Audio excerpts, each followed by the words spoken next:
Hi, what's up guys? Welcome back to another vlog. So for today's vlog, pupunta lang tayo sa isang motorcycle shop. Due date na ni Easy, yung ating ADB 160, kailangan na niyang ma-change oil. Lampas na siya ng 1 year na hindi na siya change oil. Since 3,000 plus na yung odo niya, papa-change oil na natin. So yung odo niya is 3,257 na yung natatakbo. Kaya naman lumampas na ito ng isang taon. Nag-base na lang ako sa odo pagka 3,000 na. So tara, malapit lang naman yan. So before we start this vlog, I just want to share you again guys this verse. In verse Matthew chapter 6 verse 34. Therefore, do not worry about tomorrow, for tomorrow will worry about itself. Each day has enough trouble of its own. So, yung context dito is trusting God for provision and focusing on the present. So, tara na nga. Ano na tayo? Punta na tayo dun. So, yung ibig sabihin nito ay huwag tayo mag-worry about tomorrow. Kasi nasa ano pa tayo, present yung kinakaharap natin. Like, ngayon, kung ano yung task natin today, dun tayo mag-focus. Huwag tayo mag-worry sa kinabukasan.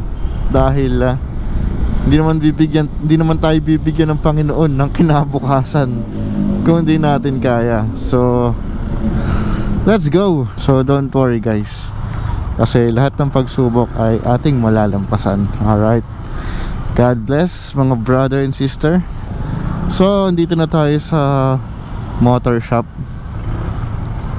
Dito yan sa Moto Nation. Wait lang natin. Alright, we are here.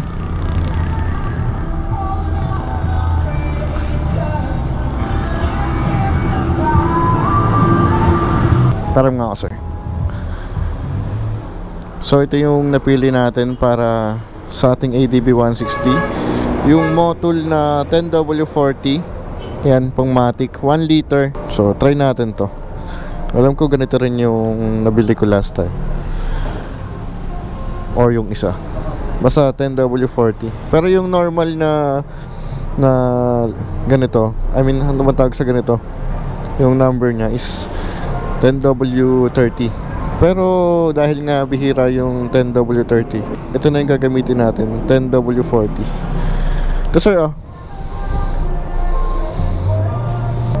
Sir, ano ko ba? Center stand ko?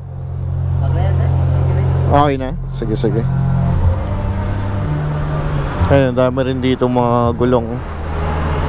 Mga Pirelli, Angel City, tapos Jabloroso Sports, Quick Tire, and Beast. So, yan. Ayan, meron din silang Michelin na to 140, 150. So, kung itry ito sa Rouser 180. Kaso, next time, pag may budget na tayo, or ito kahit, mas mahal pala to, Jabloroso Sport. Okay din to. Mga pangbangkingan. Ito naman yung mga budget meal na tire. Alam ko meron din silang 160. So yung ibang ZX4R, ito yung ginagamit pagka low budget, yung Beast tire na 160 by 60 na size. So yan, sisimulan na. Check natin yung ating engine oil. Ayan. Sobrang itim na ba sir? May itim na yan? Hindi pa naman. Sakto lang. 3K pala yung natatakbo eh.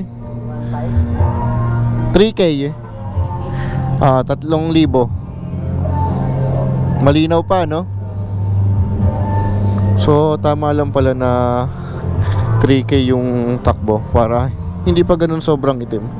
So yung mga may gusto naman ng mga dual sports, meron din dito silang tire for dual sports na Corsa Platinum. Kaso walang size for size 13, kasi yung ADB 160 Size 13 yung likod, oh.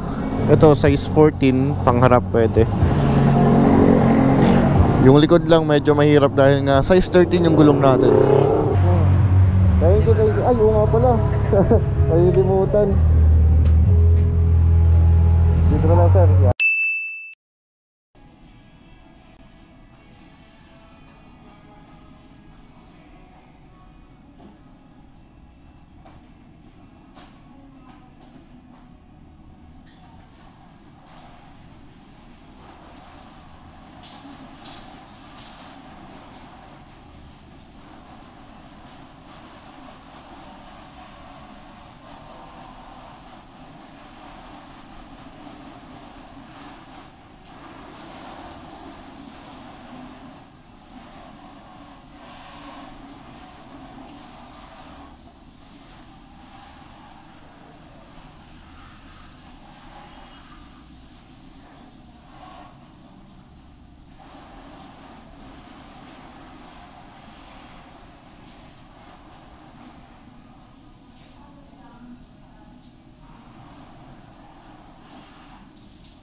Ang hirap sa white na motor, dumihin talaga, lalo pag maulan.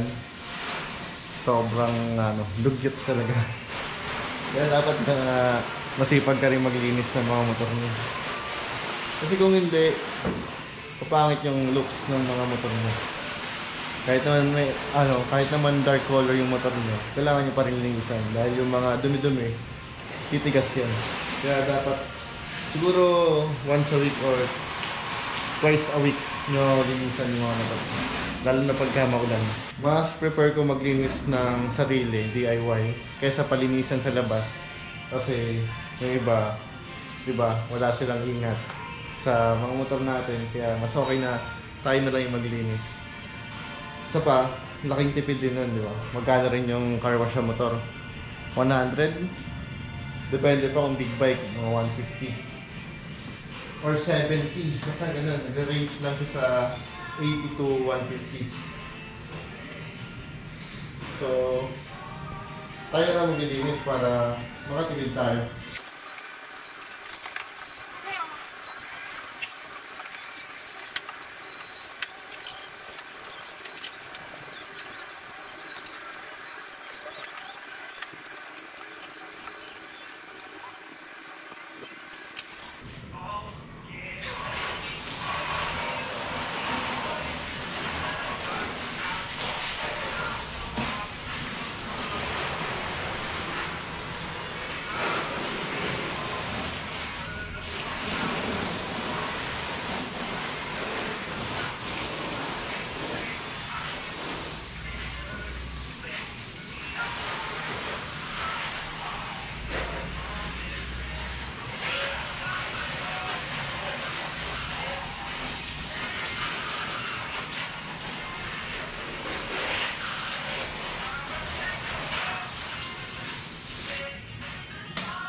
Okay, tapos na natin linisan itong ating ADB 160. And clean look na naman siya. Ready na siya pag-uwi ng Pulilio Island. Pwede na lang siya madamihan. Alright, so dito na yung tatapusin ng aking vlog mga kasa. Thank you for watching. Always stay safe and put God first. Alright, see you on my next vlog. Peace out. Bye-bye.